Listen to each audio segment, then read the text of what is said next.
দেখো 2016 যে প্যানেল বাতিল হয়েছিল, তো সেখানে যে মামলাটি পুনরায় রিওপেন হচ্ছে।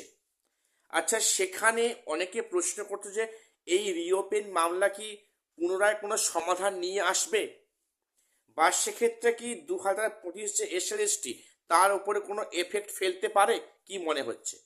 দেখো, এখানে একটা বিষয় বলি যে যেহেতু 2016 প্যানেল অলরেডি বাতিল হয়ে গিয়েছে হাইকোর্টে এবং সুপ্রিম কোর্টে, এবং সেখানে বিচারপতিরা নিশ্চয়ই এমন কোনো লিগ্যাল গ্রাউন্ড দেখেছেন যার প্রেক্ষিতে এই প্যানেলটা বাতিল হয়েছে।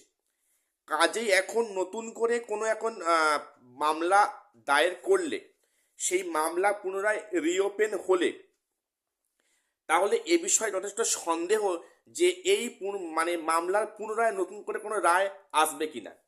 কারণ যেটা রায় দিয়েছে সেখানে ভ্যালিড পয়েন্ট রয়েছে বলে সেখানে আদালত রায় দিয়েছে। তো এখানে মামলাটা রিওপেন করলে কোনো পজিটিভ এফেক্ট আসবে বলে অন্তত আমার মনে হচ্ছে না। দেখো, এই মামলাটা কিন্তু অনেক আগে করলে হয়তো হতো। এখন যেহেতু যে মামলাকারী লক্ষ্মী টুঙ্গা উনি নিজেই ওএমআর কারচুপিতে যুক্ত আছেন, এটা প্রমাণ হওয়ার পর থেকে কিন্তু 2016 যোগ্য শিক্ষকরা পুনরায় মামলা দায়ের করছেন রিওপেন করার জন্য।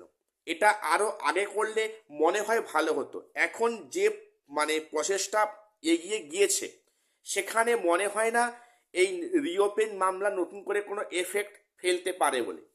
দেখো, তোমরা জানো যে এসএসসি সংক্রান্ত প্রচুর শয়ে শয়ে মামলা কিন্তু হাইকোর্টে পেন্ডিং আছে। তো এই সবগুলো মামলার যে পজিটিভ ইম্প্যাক্ট আসবে সেটা কিন্তু সেই অর্থে বলা সম্ভব নয়। দেখো, এখন যা পরিস্থিতি মনে হচ্ছে, শয়ে শয়ে মামলা থাকলেও কিন্তু বেশিরভাগ মামলা কিন্তু সেখানে গুরুত্বহীন বলে গণ্য হবে এরপরে।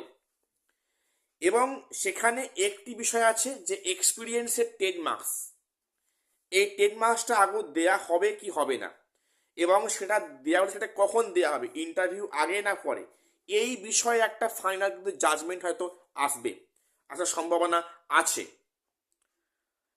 এছাড়া আর যা মামলা আছে, প্যানেল বাতিল, পরীক্ষা বাতিল, বা এখানে পুনরায় হচ্ছে কি রিওপেন মামলা, এরকম যে শয়ে শয়ে মামলাগুলো আছে, মনে হয় না আগামী দিনে এর কোনো পজিটিভ ইম্প্যাক্ট আসতে পারে বলে, একমাত্র এই এক্সপিরিয়েন্স মার্কসটা বাদ দিয়ে।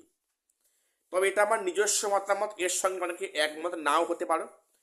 এবং তোমরা প্রত্যেককে আমাকে কমেন্টস করে বলবে যে তোমাদের কি মনে হচ্ছে, এই রিওপেন মামলা 2025 এসএলএসটিতে আদৌ কোনো এফেক্ট ফেলতে পারবে কিনা। তো আজকে আমার এটুকুই আপডেট দেওয়ার ছিল। শীঘ্রই দেখা হচ্ছে পরে কোনো ভিডিওতে।